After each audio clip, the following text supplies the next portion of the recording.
오늘의 쉬운 파트, 국내 주식 1일 보고서를 살펴보겠습니다. 네, 금요일장 마감 시간부터 오늘 아침, 그러니까 7월 7일 오전 7시 기준이죠.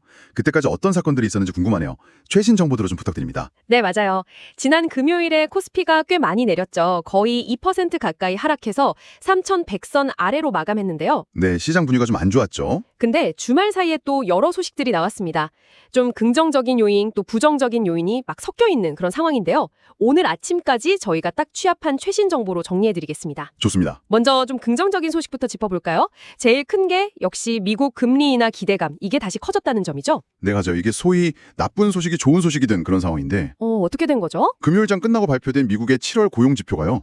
예상보다 상당히 부진했습니다.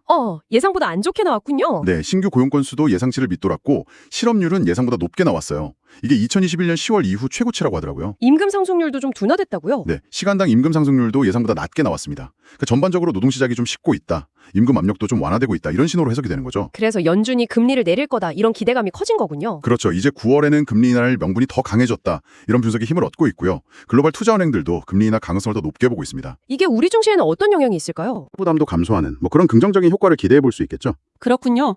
고용이 안 좋은 게 오히려 호재가 되는 아이러니네요. 그럼 두 번째 긍정적인 요인은 뭔가요? 국내 정책 기대감인가요? 네, 맞습니다. 그 국내 정책에 대한 기대감도 여전히 살아있다는 점인데요.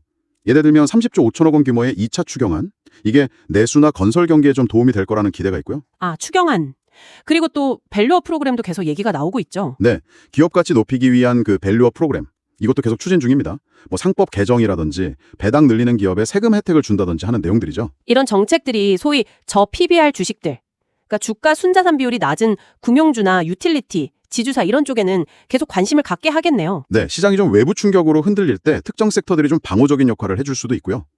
그렇군요. 다만 여기서 좀 생각해 볼 점은 이 밸류업 프로그램 효과는 결국 외국인 투자자들이 얼마나 참여하느냐에 많이 달려있다는 겁니다. 외국인 수급이 중요하군요. 네, 만약에 지금 우려하는 관세 부과 같은 큰 악재가 터져서 외국인 자금이 빠져나가 버리면 사실 정책 효과는 좀 제한적일 수밖에 없어요. 그렇죠.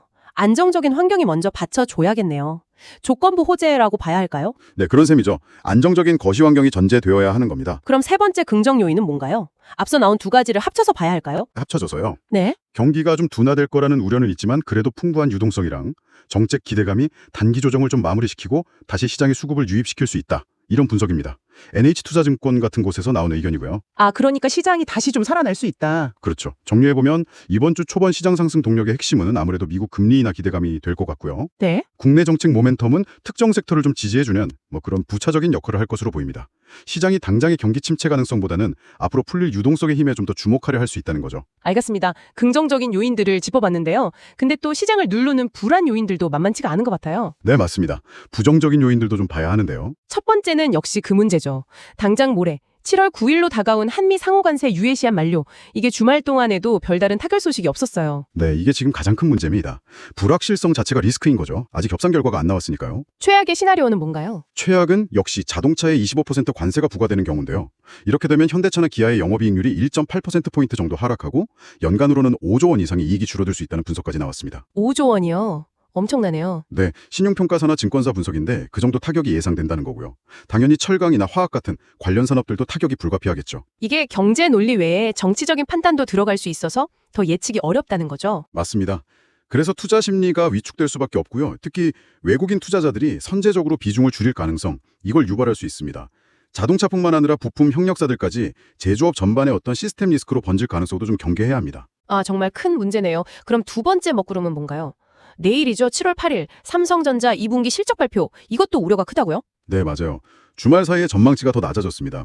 영업이익 컨센서스가 원래 6조 원대 초반이었는데 이제는 일부에선 4조 원대 후반까지도 보고 있어요. 계속 하향 조정되는 추세입니다. 왜 이렇게 안 좋을 거라고 보는 건가요? 원인은 역시 DS 부문, 그러니까 반도체 부문의 부진 때문인데요. 여러 요인이 복합적입니다. 그 HBM, 고대역폭 메모리 관련해서 품질 인증이 좀 지연되거나 수익성 문제가 있다는 얘기가 있고요. 낸드 플래시 쪽도 부진하고 또 파운드리 사업도 적자라는 분석이 나오고 있습니다. 삼성전자가 우리 코스피에서 차지하는 비중이 엄청나잖아요. 거의 20% 가까이 되니까. 네, 그렇죠. 그러니까 삼성전자 실적이 쇼크 수준으로 나오면 지수 자체를 그냥 끌어내릴 수 있고요. 기술주 전반의 투자 심리도 확 얼어붙게 만들 수 있습니다. 특히 좀 비교되는 게 경쟁사인 SK 하이닉스는 실적이 엄청 좋을 거라면서요. 네, 그게 더 문제예요. SK하이닉스는 HBM 호조 덕분에 거의 9조에 육박하는 이익이 예상되거든요. 9조 원이요? 와. 네. 그러니까 삼성전자의 부진이 단순히 그냥 반도체 업황이 안 좋아서 그런 게 아니라 이 AI 시대의 경쟁력 격차가 벌어지는 거 아니냐, 이런 문제로 인식될 수 있다는 점이 더 큰 우려입니다. 아, 구조적인 문제로 볼 수도 있겠군요. 네, 그렇게 되면 자금 이탈을 더 부추길 수도 있죠. 걱정돼요. 마지막 세 번째 하락 요인은 뭔가요? 이건 미국 고용지표 부진의 또 다른 측면인데요. 바로 미국 경기 침체 공포입니다. 아까는 고용 부진이 금리 인하 기대감 때문에 좋은 소식이라고 했는데 이게 또 안 좋은 소식이기도 하다는 거군요. 그렇죠. 양면성이 있는 거죠. 금리 인하 기대는 좋지만 진짜로 미국 경기가 침체에 빠지면 우리나라 주요 수출 시장이잖아요. 그럼 우리 주력 산업들 실적이 나빠질 수밖에 없거든요. 실제로 고용지표 발표되고 나서 미국 증시 반응은 어땠나요? 발표 직후에 미 주가지수 선물이 급락했고요. 또 VIX 지수라고 하죠. 공포지수. 이것도 상승했고 안전자산인 미 국채 쪽으로 돈이 몰리는 현상이 나타났습니다. 이게 다 경기 침체 우려를 반영하는 거죠. 투자 심리 지표들도 좀 안 좋아질 수 있겠네요. 네, 예를 들어 CNN에서 발표하는 공포 탐욕 지수 같은 게 지금 극단적 탐욕 상태인데 이런 외부 충격을 받으면 갑자기 공포 국면으로 확 바뀔 가능성이 있습니다. 외국인 투자자들 움직임이 중요하겠네요. 그렇죠. 금리 인하 기대라는 호재가 있었음에도 불구하고 시장이 하락 반응을 보였다는 것 자체가 어떻게 보면 약세 심리를 나타내는 신호일 수도 있어요. 시장이 단기적인 유동성보다는 장기적인 펀더멘탈 악화에 더 무게를 두기 시작했다. 뭐 이런 해석도 가능합니다. 결국 정리해보면 시장의 관세 문제, 지정학적 리스크, 삼성전자 실적, 국내 대표 산업, 그리고 미국 경기 침체 우려, 글로벌 거시경제, 이 세 가지 큰 파도에 직면한 셈이네요. 맞습니다. 그래서 증권사들이 내놓은 이번 주 코스피 예상 범위, 그 밴드라고 하죠. 이게 상당히 넓게 형성되어 있어요. 예를 들어 NH투자증권은 2,900에서 3,130, 메리츠증권은 2,950에서 3,180 이런 식입니다. 그만큼 불확실성이 높다는 걸 반영하는 거죠. 전문가들은 그럼 어떻게 대응하라고 조언하나요? 대체로는 좀 위험 관리를 우선시하고 방어적인 접근을 하라는 의견이 많습니다. 예를 들면 내수주나 방산주 같은 쪽이요. 아니면 조정이 올 때 저평가된 가치주를 좀 선별해서 매수하는 전략, 추격 매수는 좀 자제해야 한다는 의견이 우세합니다. 알겠습니다. 그럼 오늘 7월 7일 월요일 시장은 어떻게 시작될까요? 일단 하락 출발할 가능성이 높아 보입니다.